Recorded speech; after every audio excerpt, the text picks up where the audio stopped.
Bismillahirrahmanirrahim. Assalamualaikum warahmatullahi wabarakatuh. Selamat datang kawan-kawan mahasiswa pada mata kuliah Professional and Business Ethics atau mata kuliah Etika Profesi dan Bisnis.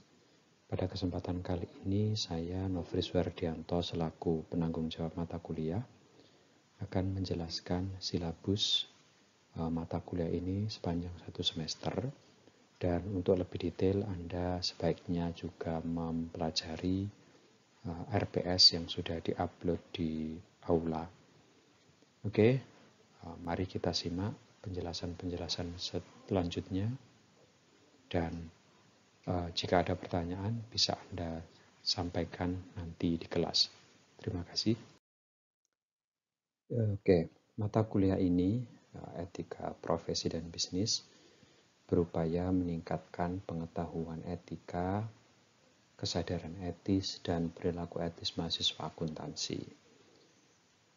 Untuk meningkatkan pengetahuan etika, materi didesain meliputi berbagai spektrum pemikiran dalam etika, deskripsi etika bisnis dan profesi, isu-isu etis dalam profesi, serta implementasinya dan perkembangannya dalam realitas praktik profesi akuntansi dan bisnis.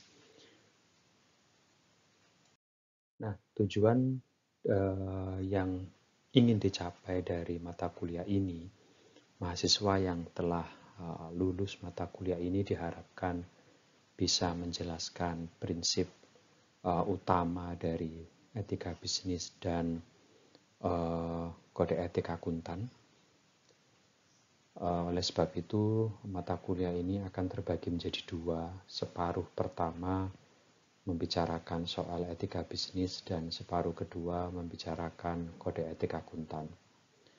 Dan yang kedua, lulusan atau mahasiswa yang telah lulus mata kuliah ini diharapkan mampu menyampaikan gagasan secara verbal dan tertulis yang terkait etika profesi akuntan. Dan oleh karenanya 13 pertemuan dari 14 metodenya akan menggunakan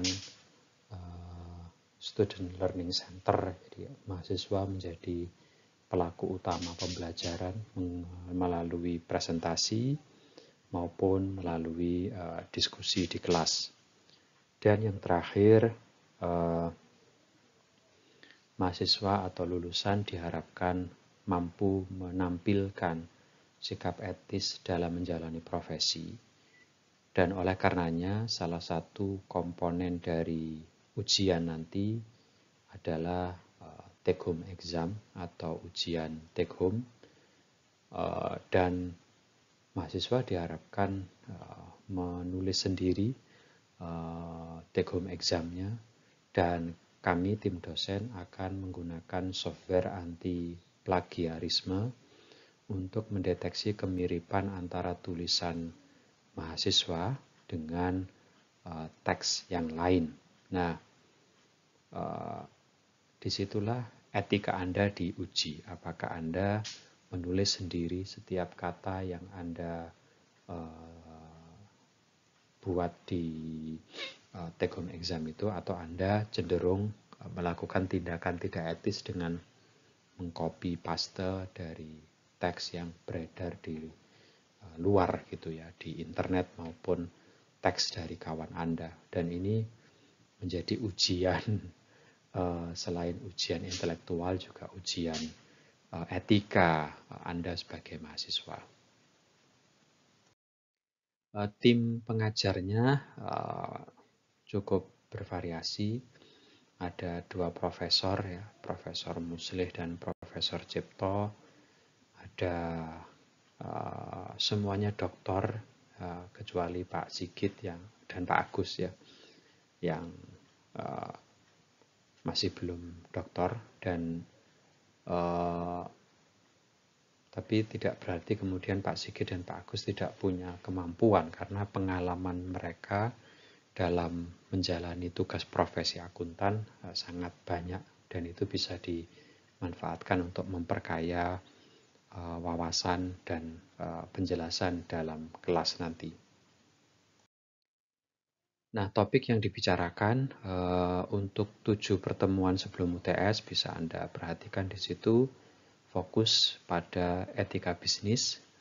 Untuk lebih detail Anda perhatikan di RPS yang sudah diunggah di aula.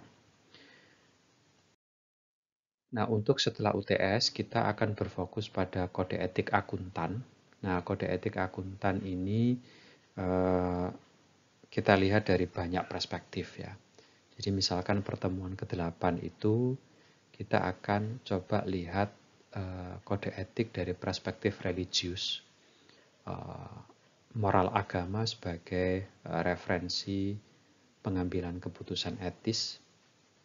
Kemudian standar akuntansi juga bisa dipakai untuk menyelesaikan masalah etika. Dan yang ke-10 ini kita melihat kepatuhan terhadap kode etik. Banyak akuntan yang tahu kode etik, banyak akuntan yang seharusnya juga lulus ujian kode etik, namun banyak juga akuntan yang melanggar. Nah, kita coba identifikasi atau kita coba lihat kepatuhan terhadap kode etik ini dari perspektif ISQ, Intellectual, Emotional, Spiritual Quotient, atau kecerdasan intelektual, kecerdasan emosional, dan kecerdasan spiritual. Dan yang ke-11 kita fokus ke kode etik auditor, kemudian kode etik akuntan pajak, kode etik akuntan manajemen, dan pada minggu ke-14 kami akan merancang kuliah tamu, mengundang para praktisi untuk bicara mengenai faktor-faktor yang menyebabkan perilaku tidak etis dari berbagai perspektif ya. Dari perspektif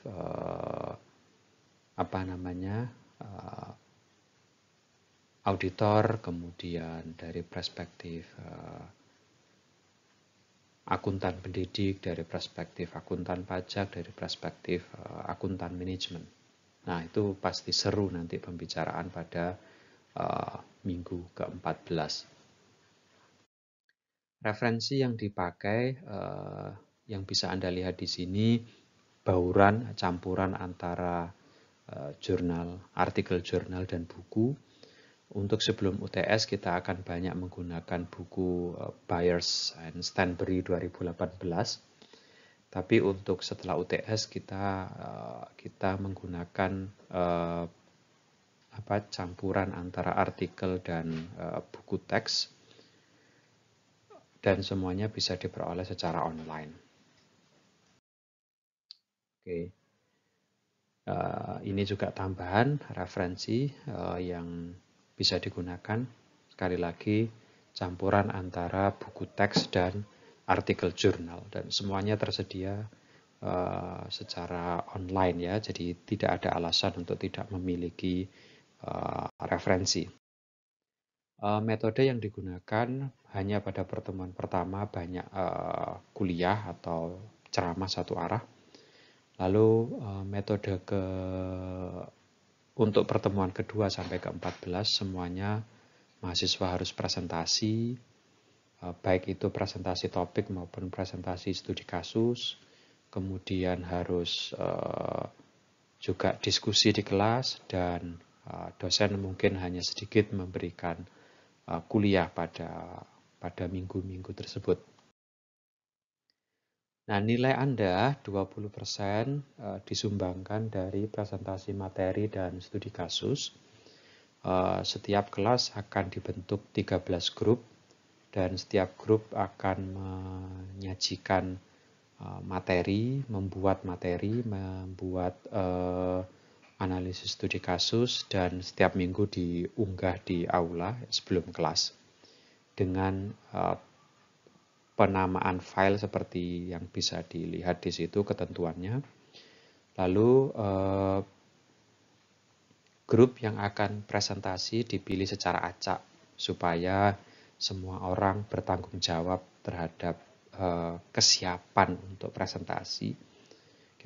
saya tahu kalau diurut ya, presentasi diurut sesuai urutan tertentu, pasti mahasiswa itu merasa tidak bertanggung jawab ketika bukan urutannya. Nah, supaya mahasiswa tetap merasa punya tanggung jawab terhadap kesiapan pemahaman dia terhadap materi, maka kami memutuskan ya sudah presentasinya diacak saja, siapapun harus siap untuk presentasi. Dan tapi setiap grup punya kesempatan yang sama untuk menjadi presenter. Artinya ketika satu grup itu sudah presentasi ya sudah, berikutnya grup yang lain gitu yang presentasi. Namun demikian yang sudah presentasi bukan berarti tidak membuat file presentasi, tetap membuat file presentasi, tetap membuat analisis kasus. Ya dia bukan presenter begitu saja, dan tetap diharapkan aktif diskusi di kelas begitu. Apa yang dinilai dari presentasi? Ya, ini yang dinilai dari presentasi, relevansi presentasi dengan topik, jadi jangan jauh-jauh dari topik. Kemudian referensi yang digunakan, Anda bisa menggunakan textbook, artikel jurnal, atau video dari YouTube, dan sebagainya. Kemudian koherensi dari presentasi, alur logika presentasinya, kemudian engagement dengan audiens atau engagement dengan interaksi dengan audiens, teamwork ya penting sekali, kerjasama dalam tim, dan untuk studi kasus ya yang dinilai adalah alasan analisis kasus Anda, kenapa Anda menganalisisnya demikian, apa alasannya. Itu yang menjadi fokus utama penilaian. 10% nilai Anda diperoleh dari analisis kasus, dan kasus yang harus Anda analisis, yang harus Anda buat adalah soal Freeport Indonesia, apa yang diperoleh Papua. Kita tahu Freeport Indonesia beroperasi sudah puluhan tahun di Papua. Kita tahu apa yang sudah dilakukan oleh Freeport Indonesia terhadap bumi tanah Papua. Lalu di analisis ini Anda harus menjelaskan apa saja yang sudah dilakukan oleh Freeport, apa yang sudah diambil oleh Freeport dari Papua, dan apa yang sudah dilakukan oleh Freeport sebagai imbalan kepada yang layak kepada Papua. Nanti secara lebih detail Anda bisa bicarakan dengan dosen pada minggu kelima, dan tentunya semua pengetahuan terkait yang sudah Anda peroleh dari pertemuan 1 sampai pertemuan 5 itu digunakan untuk menganalisis kasus ya. Jadi jangan terlalu dangkal analisis kasusnya. Gunakan semua pengetahuan yang sudah diperoleh dari pertemuan 1 sampai 5. Kemudian juga Anda perlu juga menganalisis secara lebih mendalam dengan referensi yang banyak juga gitu ya. Tentu prosedur standar, file diupload di aula dengan penamaan file yang ditentukan. Yang terakhir adalah ujian, jadi nilai Anda dikontribusikan oleh ujian 70%, baik itu UTS maupun UAS. Ujiannya dua bentuk, yang pertama online exam 90 menit pilihan ganda dan mungkin esai pendek, dan yang kedua adalah take home exam. Ini yang tadi saya bilang, disinilah Anda diuji etika Anda, etika menulis, etika mengutip, supaya Anda tidak terjebak pada kemiripan yang parah dari melalui uji plagiasi ya. Jadi menggunakan software Turnitin, para dosen bisa mengidentifikasi tingkat kemiripan teks Anda dengan teks lain, baik yang online maupun yang offline. Nah, itu cukup beresiko kalau Anda tidak memperhatikan etika ini sejak awal. Jadi Anda harus belajar menulis, Anda harus belajar membuat kalimat yang baik, Anda harus belajar berpikir yang sistematis, yang logis, yang ilmiah, supaya tulisan Anda nanti punya value yang bagus. Nanti secara lebih detail akan ada informasi menjelang minggu ujian. Saya pikir itu saja yang perlu saya sampaikan terkait dengan penjelasan RPS. Tentu sekali lagi silakan Anda pelajari RPS yang sudah diupload di aula. Jika ada pertanyaan, silakan bertanya di kelas pada waktu kuliah online. Terima kasih, cukup sekian dan saya akhiri. Assalamualaikum warahmatullahi wabarakatuh.